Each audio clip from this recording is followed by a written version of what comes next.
I've pulled people out of burning houses more times than I can count. Some didn't make it. Some I still see in my dreams.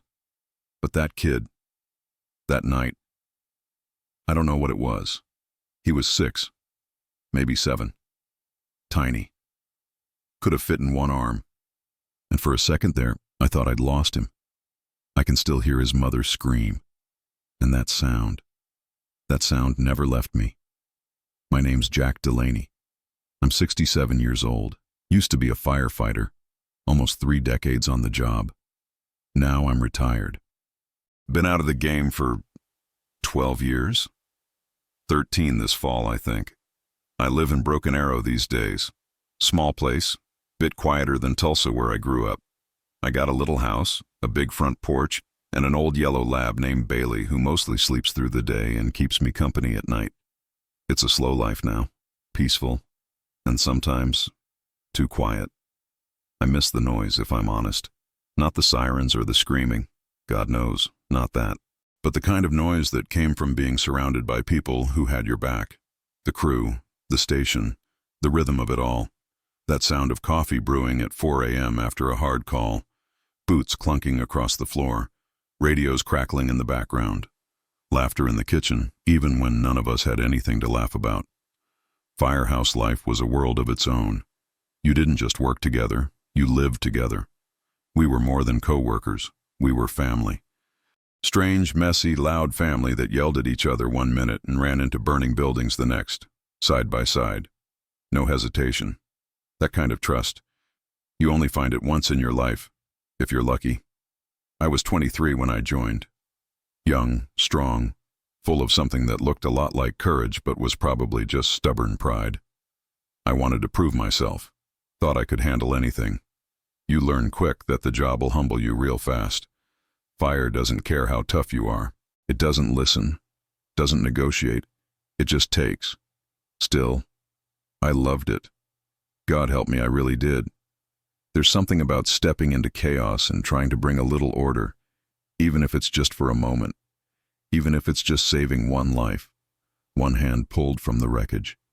That's what kept me going. That, and the look on a person's face when they realize they're safe, when they realize someone came back for them. But there's a price. Always is. I don't think people outside the job really understand what we carry.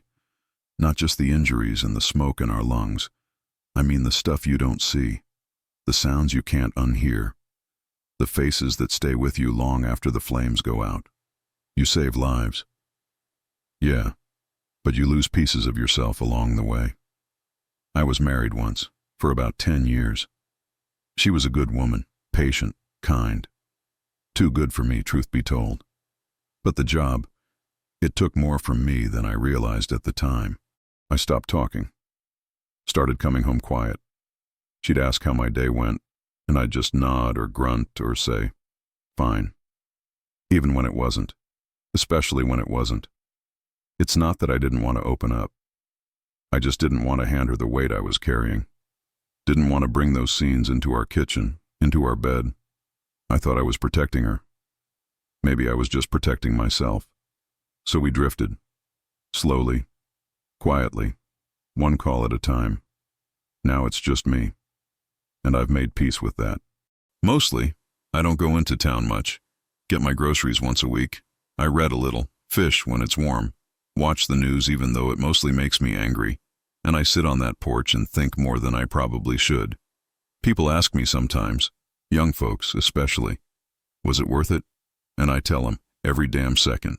But I also tell them, it'll cost you. The job gives you purpose, and it takes your sleep. It gives you brothers, and it takes your softness. It gives you stories, but not all of them you want to remember. I've seen more than my share of hell. Fires that moved like they had minds of their own. Wrecks that looked like a bomb went off. People crying out for someone, anyone to help. You can't walk away from that untouched. And still, I don't regret it. Because in between all that pain were moments. Small ones. Quiet ones. Moments where we made a difference. I remember pulling a man out of a basement collapse once. He was pinned under a beam. We thought he was gone, but he looked up at me, dust all over his face, eyes wide with fear, and whispered, "Please." That was it. Just one word. Please. And we got him out. Alive. I still carry that with me. But not every story ends that way. I've got ghosts. Some I remember by name. Some I only remember by what they were wearing. A red shoe, a broken wristwatch, a tiny hand. You learn not to chase sleep too hard. It's where they wait for you. And yet, out of everything I saw, out of all the people I pulled from fires, floods, car wrecks, there's one that won't let go. A little boy. I won't say his name here. Not out of disrespect, but because even after all these years, it still hits me in the chest when I say it out loud. He was maybe 6 years old, tiny, and he almost didn't make it. That night, that call, changed something in me, and I ain't ever been the same since. You know, folks always imagine it's all action. Sirens, smoke, flames, like the movies. But that ain't the real picture, not even close. Most days on the job, they were just long. Not crazy, not heroic, just long. At Station 14, we had a rhythm. Shift started at 7 a.m., but I'd usually be there by 6:30. I liked to beat the noise, get the coffee going before the younger guys came in, sit with my thermos on the back step, watch the street wake up. Some mornings that quiet felt like the only peace you'd get all day. We'd do our checks. Gear, trucks, radios, oxygen tanks. You don't skip the basics. You do them every day, even if you did the same thing yesterday. It's habit, muscle memory. Because when the call comes in, you don't want your mind racing. You want your hands to know what to do before your brain even catches up. We had a crew of 9, regular faces for the most part. A couple guys rotated in and out, but the core stayed steady for years. There was Mike, older than me, always chewing on sunflower seeds, never shut up. Cal, quiet, ex-military, eyes that saw everything. And Benny, the rookie back then. Big heart, way too eager, always running ahead before his brain could catch up. We gave him hell, but we all loved the kid. Those were my brothers. Not by blood, but close enough. We lived together, ate, slept, argued, laughed. There were days we didn't see a single fire.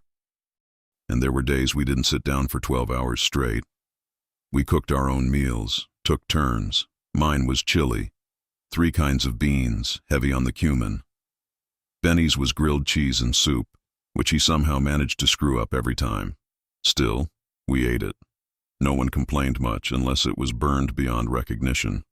In between calls, we cleaned, washed the rigs, mopped the floors, folded towels, filled out reports. There's a lot of waiting in our job. Waiting for the alarm. Waiting for something bad to happen. And that waiting, it's not the kind that lets you relax. It's tight, quiet, like you're holding your breath and don't even know it. We passed the time how we could. Cards, jokes, stories we'd all heard 100 times. It wasn't about the story. It was about who told it and how. But underneath all that noise, there was always something else.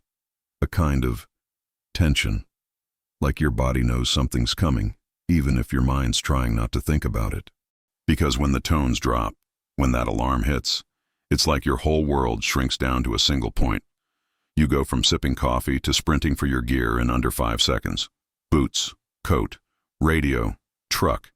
You're moving before you even know where you're going. Sometimes it's a false alarm. Sometimes it's a kitchen fire. Sometimes it's a kid stuck in a fence, or an old lady who fell and can't get up.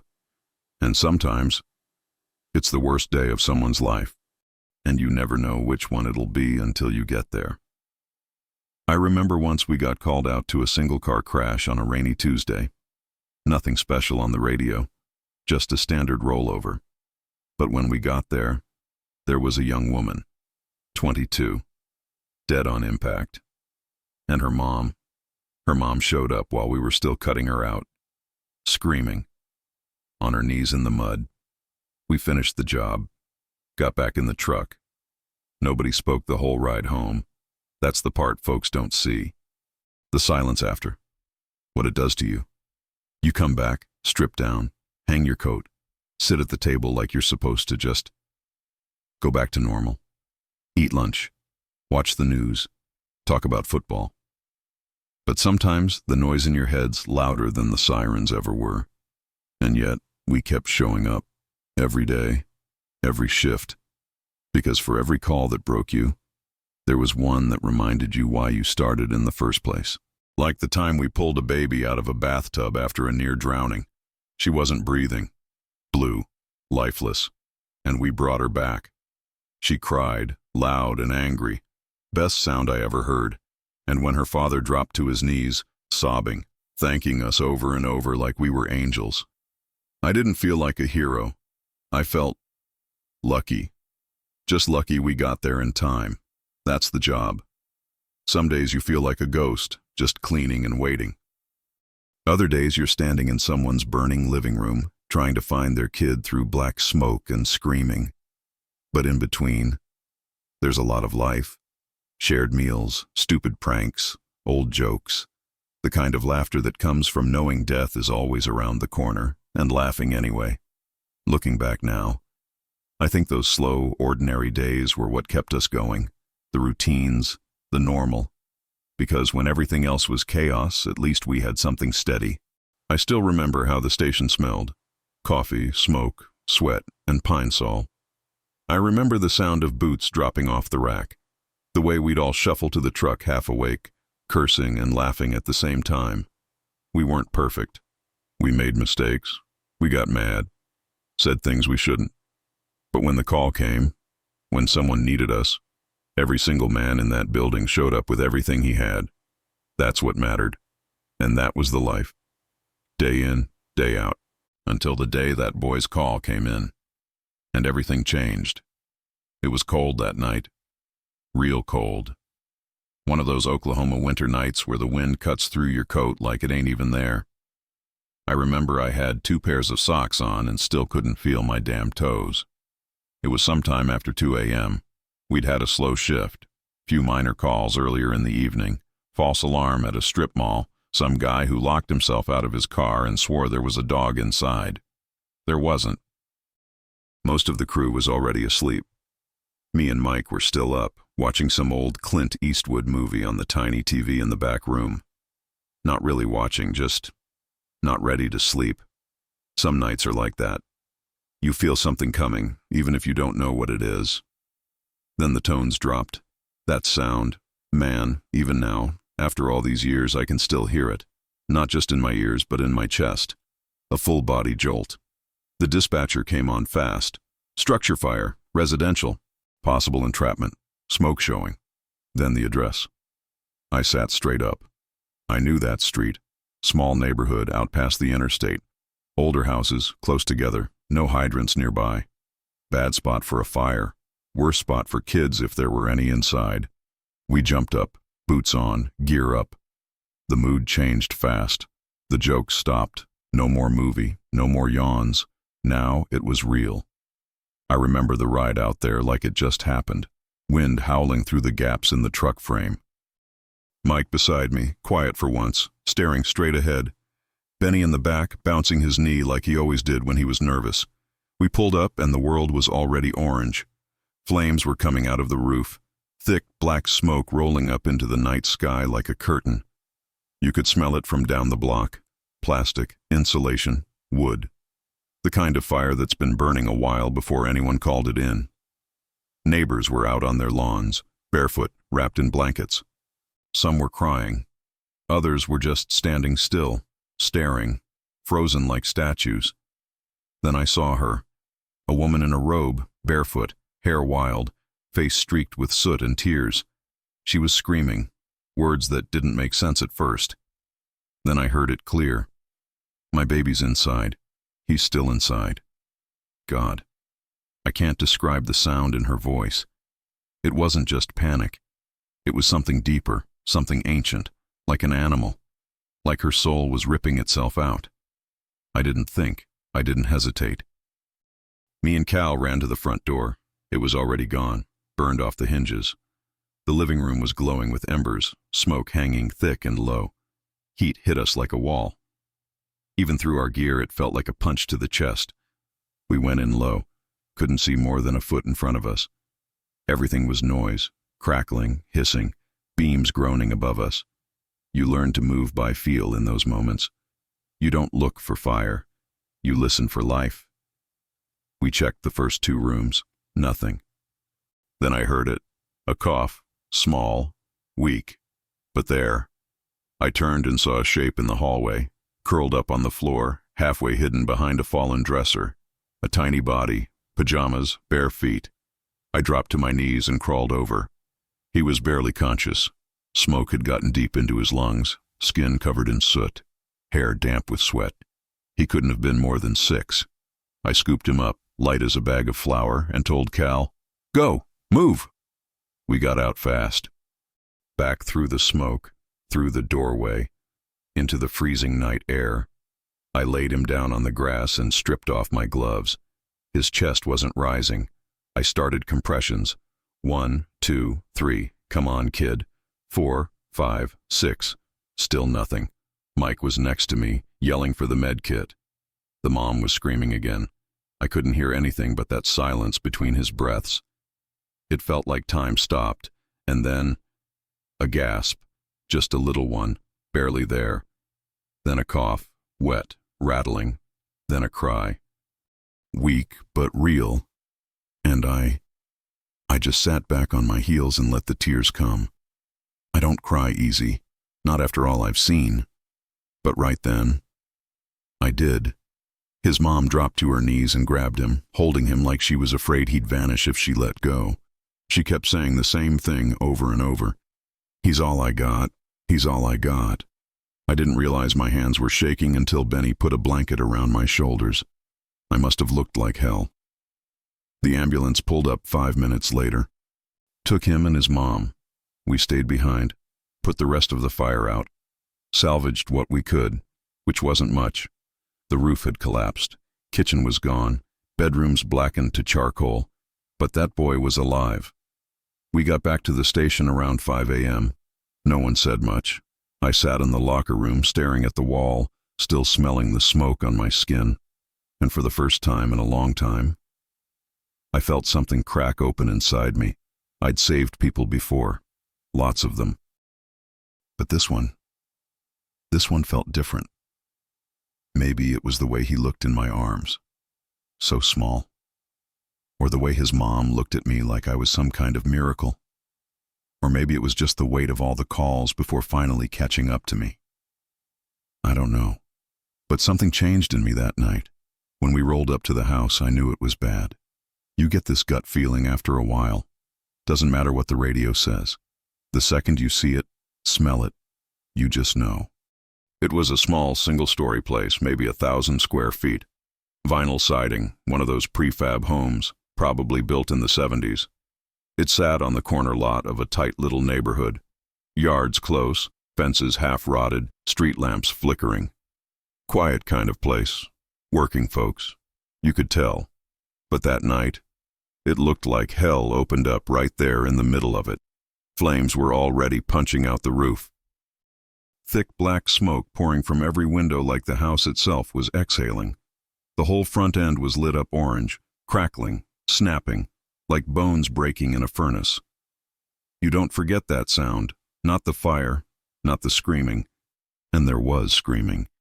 That woman, his mama, was standing barefoot on the frozen grass, crying out words that didn't line up at first. Just noise, raw and sharp.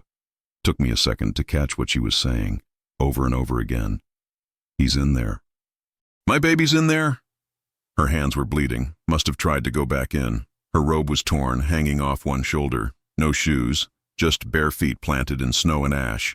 I locked eyes with her, and right then, I felt it. That punch in the chest, like the air got sucked out of the world for a second. I'd seen parents lose their kids before. I'd seen grief. But this was something different. This was a mother watching death walk into her house and knowing she couldn't stop it. There wasn't time to talk it through. Cal and I grabbed our masks and went for the door, or what was left of it. The frame was there, but the door itself had melted half off the hinges, swinging inward, blackened and dripping. Inside, God. It's like stepping into another planet. pitch black except for the glow from the flames down the hall. Hot, like walking into an oven.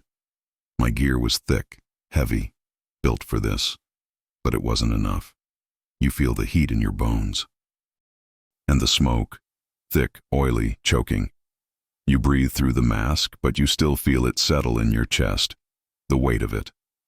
The living room was already gone, couch a pile of springs and ash, TV on the floor, cracked screen half melted, toys scattered, some burned beyond recognition. One of those plastic ride-on trucks half melted into the carpet. I remember that detail. It looked like life had stopped mid-sentence. We moved fast, crawling low, one hand on the wall, one hand sweeping ahead. I yelled, "Fire department, call out!" But nothing came back. That's the worst part, the silence. You start thinking, maybe you're too late. And then we heard it. A cough. Faint. From down the hallway, past where the ceiling was already sagging. I didn't wait. I went. You don't think about the danger in that moment. You just move. The hallway was narrow. The heat was worse there. You could hear the roof groaning, like it was deciding whether or not to collapse. The smoke was so thick I had to feel my way forward with my elbow, knocking picture frames off the wall. And then I saw him. Just a little body, curled up on the floor near a dresser. Pajamas soaked with sweat, face covered in soot, eyes barely open. God, he looked so small. I didn't even say anything, just reached down and picked him up. He didn't resist, didn't make a sound. Head fell back against my shoulder like he was already gone. I turned to go, and that's when I heard the first loud crack, beam giving way behind us. Flames shot up the far end of the hall. We had maybe 30 seconds before it boxed us in. I shouted for Cal, "Out! Now!" We moved fast, through that smoke, back toward the front, feeling our way, heart pounding so loud I could barely hear anything else. Every second felt like a mile. Finally broke through the front door. Cold air hit my face like a slap. I staggered out into the yard, still holding the boy. Everything after that's a bit of a blur. I remember laying him down. I remember people shouting. Mike yelling for the aid bag. The mom trying to get to him, but Benny holding her back so we could work. I remember my knees hitting the ground, taking off my gloves, starting compressions. And I remember thinking, God, not like this. Not after we got him out. Not in front of his mama. I've seen a lot of things over the years, but that moment, that was one of the heaviest. I could feel the steam rising off him in the cold, could hear the soft wheeze of air trying to move. And then, he coughed, weak, but enough. His chest rose, then again, and then he cried. That cry, I'll never forget it. Not because it was loud, but because it meant he was still here. And when his mama dropped to her knees and scooped him into her arms, I had to look away, not because I didn't want to see, but because if I kept looking, I was gonna lose it. We stayed another hour putting out hot spots. Roof finally caved in.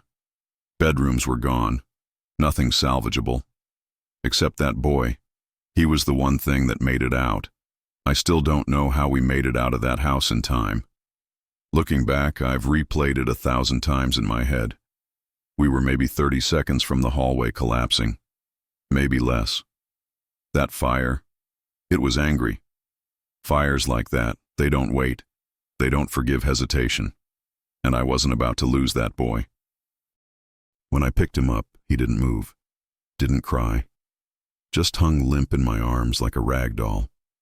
I remember the weight of him, not heavy, not at all, just delicate, too still, too quiet. I held him close to my chest as I pushed back through the smoke. Couldn't see anything, could barely breathe even with the mask. I kept whispering, "Hang on, buddy, you're okay, just hang on." Like he could hear me, like my voice could pull him back. We hit the front yard and the cold hit me like a freight train. After the heat of that house, the air outside felt like ice water in my lungs. I dropped to my knees on the frozen grass and laid him down real careful. I took one look at his face, and I knew he wasn't breathing right. His lips were turning blue. His chest was still, eyes shut, no sound, no movement, just the wind and the fire behind us, still roaring. I yelled for the med bag. Mike came running.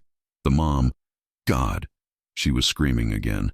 Benny held her back, trying to keep her from falling apart. I didn't wait for anything. Just started compressions. 1, 2, 3, 4. Small chest under my hands, barely any resistance. 5, 6, 7. Come on, kid, come on. I've done CPR more times than I can count. On strangers, on kids, on friends. But this one felt like my hands were moving through wet cement. Like the world slowed down. Like every second was a lifetime. I couldn't hear anything but my own breath and the counting in my head. At one point, I remember shouting, "Don't you quit on me, not now." It came out like a growl, like I was angry, but I wasn't mad at him. I was mad at the thought of failing, mad at the idea of carrying another ghost. Then I felt it, just the faintest twitch, a gasp, like a hiccup through water, then another, and then a cough, wet, sputtering, then a cry, weak, hoarse, but alive. I sat back hard, like my legs gave out from under me. I could feel my heart pounding in my throat. I looked down at him and saw his chest rising, slow but steady. He turned his head a little, eyes barely cracked open. And for a second, just a second, he looked right at me. And I swear, it felt like someone dropped a brick in my chest, not from fear, but from the weight of that moment, that connection. I've seen a lot of things on this job, but that look, that moment of life coming back, it broke something open inside me. His mom rushed over then, dropped to the ground and pulled him into her lap, rocking him, whispering things I couldn't hear. She looked up at me with this face, this mix of relief and terror and gratitude I'll never forget. She mouthed the words, "Thank you," but no sound came out. And I just nodded. Couldn't speak, could barely breathe. Mike put a hand on my shoulder. I didn't even realize my hands were still shaking. The ambulance showed up a minute later. Medics took over. Oxygen, blankets, IVs. We stepped back, let them do their thing, and I just stood there in the cold, covered in sweat and ash and who knows what else, watching that little boy breathe. It hit me then, just how close it came. One wrong turn, one more minute. We'd be bagging a body, not saving a life. And I don't think I could have handled that. Not that night. Not with that look on her face. Not with how small he felt in my arms. You do this job long enough, you get used to death. Or at least you think you do. But every now and then, it sneaks up on you. Hits you right where it still hurts. That boy. He didn't just come back to life. He brought something back in me too. Something I didn't even know I'd lost. We cleaned up after. Rolled the hoses. Checked the gear. Logged the call. But none of that mattered to me. All I could think about was that little cough. That tiny cry. And the way his chest rose. Slow and steady. Like a miracle you weren't sure you deserved. I don't remember much of what happened right after the ambulance left. I know we stayed to finish the job, put out the last of the flames, checked the walls for hot spots, wrapped up the hoses, all the usual stuff. But I wasn't really there, not in my head. I kept seeing that kid's face. Not the one in the house, not the one lying still on the lawn, but the one when he looked at me. Just for a second. Eyes half open, lungs barely working. But he looked right at me. And I swear, there was something in that look. Not fear, not even pain. It was like he was asking me something. Like he was trying to understand what just happened. Why the world had gone so dark and loud, and who the hell I was. And I didn't have an answer for him. Just did what I always did. Showed up. Did the job. Got him out. But that night it didn't feel like just a job. It felt like something else. Something bigger. Something I wasn't ready for. After the fire was finally out, I remember sitting on the back bumper of the rig, unbuckling my gear, hands still trembling. My helmet was off. Steam rising from my shoulders like smoke still followed me. And then the mother walked up. She looked different now. Still shaking. Still wrecked. But there was this calm behind her eyes. The kind that only comes after you've seen the worst and made it through. She stood in front of me for a second, didn't say anything. Then she sat down beside me, real slow, like every part of her body hurt. She had a blanket around her shoulders, one of the ones we carry on the truck. Her feet were still bare. Her hands were red and cracked, and she looked straight ahead when she spoke. "I thought I lost him," she said, real soft. "I really did." I didn't know what to say. I just nodded. Then she turned to me, and her voice cracked when she said it. "He's all I got." That's it. Just those 4 words. But they hit me harder than the fire ever did. He's all I got. I don't know why that broke me. I'd heard worse, seen worse. But that line tore something wide open. Maybe because I've seen what happens when folks lose the only thing they have. Maybe because I'd spent so many years trying to pretend none of it stuck to me. But that night, sitting there next to that woman, I couldn't pretend anymore. I just looked at her and said, "You got him. He's still here." And she nodded. Started crying, quiet-like. Not loud, not wild. Just tears running down her cheeks while she stared at the ground. And me, I just sat there. Felt this weight in my chest I couldn't name. We didn't talk much more. Didn't need to. Sometimes words don't fix anything. Sometimes just sitting beside someone is all you can do. After she left, I walked around the back of the truck, leaned against the side, and just let it hit me. The whole thing. The smell of his skin. The way his head rolled against my shoulder. The way she screamed his name like the world was ending. I'd been on hundreds of calls by then, pulled more people out of burning buildings than I could count. But this one got under my skin in a way I didn't expect. It wasn't the size of the fire. It wasn't the risk. It was the look. That look he gave me. Like he was trying to decide if I was real. And the way his mom held him afterward. Like she couldn't believe it. Like she didn't trust that he was really alive. Like if she blinked, he'd be gone again. I think about that night more than I care to admit.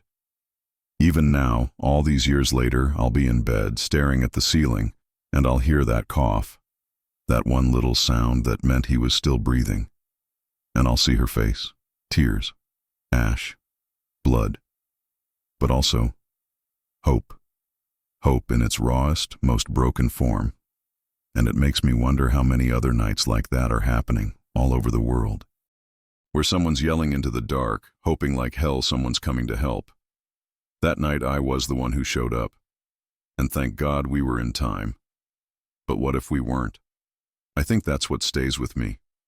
Not the success, but how close it came to failure.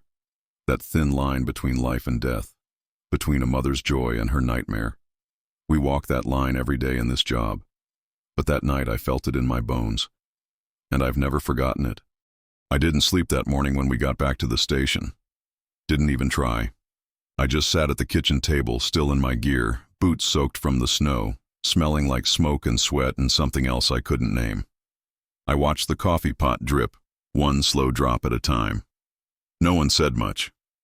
Mike sat across from me, flipping through the newspaper like he was reading it, but I knew he wasn't. Benny was pacing like he always did when he didn't know what to do with himself. And me, I just sat there, replaying the whole thing in my head, again and again. That hallway, the heat, that little body in my arms, the way his mom screamed, the sound of his first cough. I couldn't shake it. I went home that evening, peeled off my clothes in the laundry room so I didn't track soot through the house. Took a long shower, real long. And when I laid down in bed, I didn't feel tired. I felt hollow, like something had been scraped out of me and I wasn't sure what. That night I had my first dream about him. In the dream, I was back in the fire. Same hallway, same smoke. But this time, when I reached for him, he was gone. Just gone. No body, no voice, just smoke and silence. I woke up drenched in sweat, heart pounding. Took me a minute to remember I was home, that the boy had lived, that it wasn't real. But it felt real, and it kept coming back. That dream, over and over, for weeks. Some nights it was the boy who vanished. Other nights it was the mother screaming and no one moving. Once I dreamed I was the one trapped, crawling through the smoke, calling out, but nobody answered. I never told anyone about that. Not my crew, not my captain, sure as hell not my ex. That was mine to carry. You see, there's this part of the job no one talks about. They train you how to fight fire, how to lift, to carry, to rescue. But they don't train you for the after, for the silence, for the weight you bring home in your chest every time you save someone, or lose someone. And this time, even though we saved him, I still felt the weight, because it could have gone the other way. So damn easy, and I don't know if I could have lived with that. For months after, I kept thinking about the kid, wondering if he remembered any of it, if he had nightmares, if he ever asked his mom about the man who pulled him out. I never saw them again, never got a follow-up, no card, no letter. Didn't expect one, really. That's not why we do what we do. But I did go to the hospital the next day. Didn't go in. Just sat in the parking lot for a while.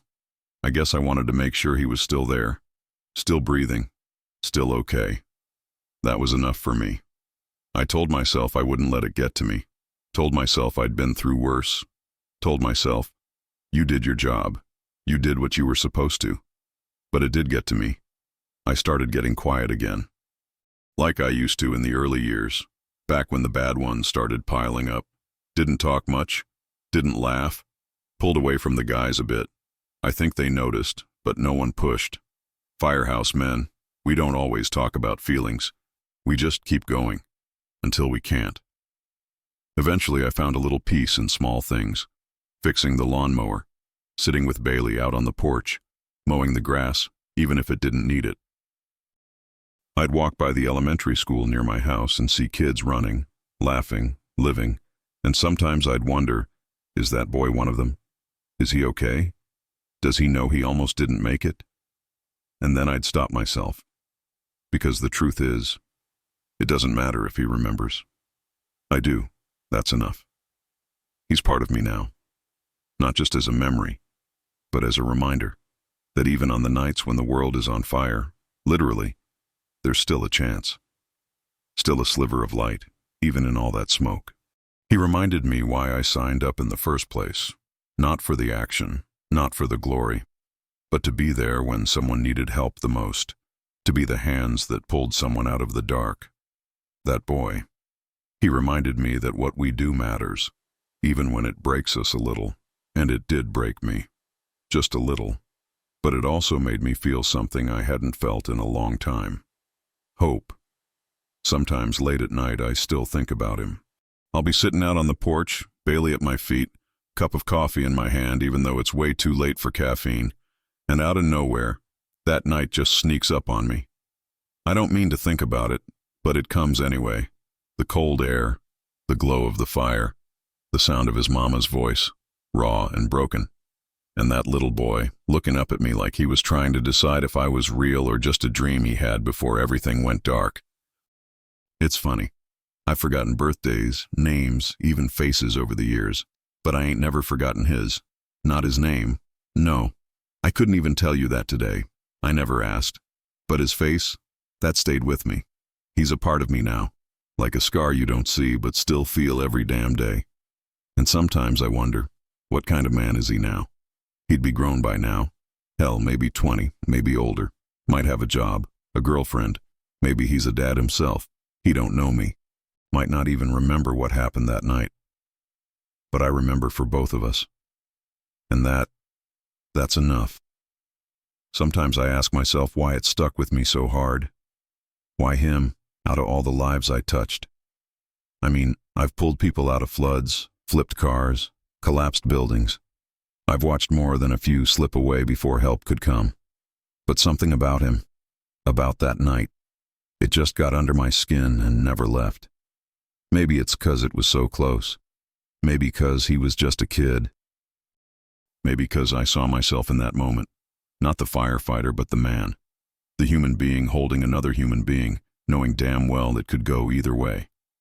You do this job long enough, it's easy to turn numb, to go on autopilot, to push down all the things you see and just keep moving. But that boy brought something up in me I hadn't felt in years. He cracked something open, and it scared the hell out of me.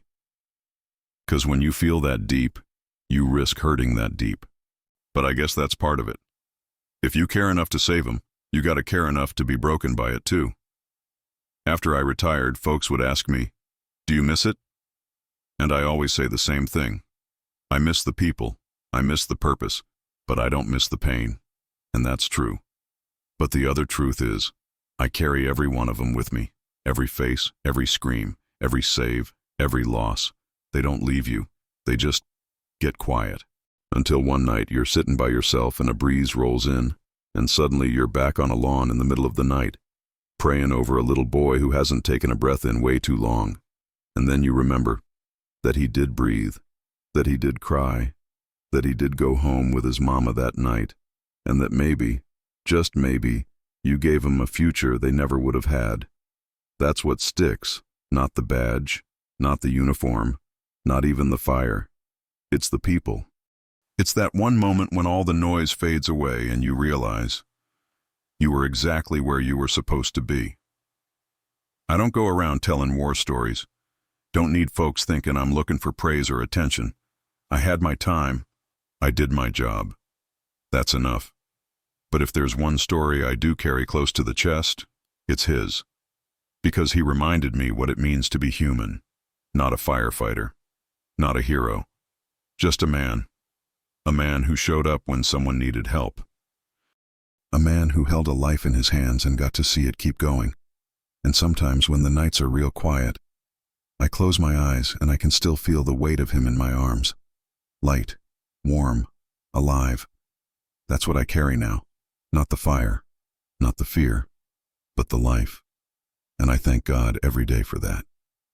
I don't know who's watching this. Maybe you're a firefighter yourself.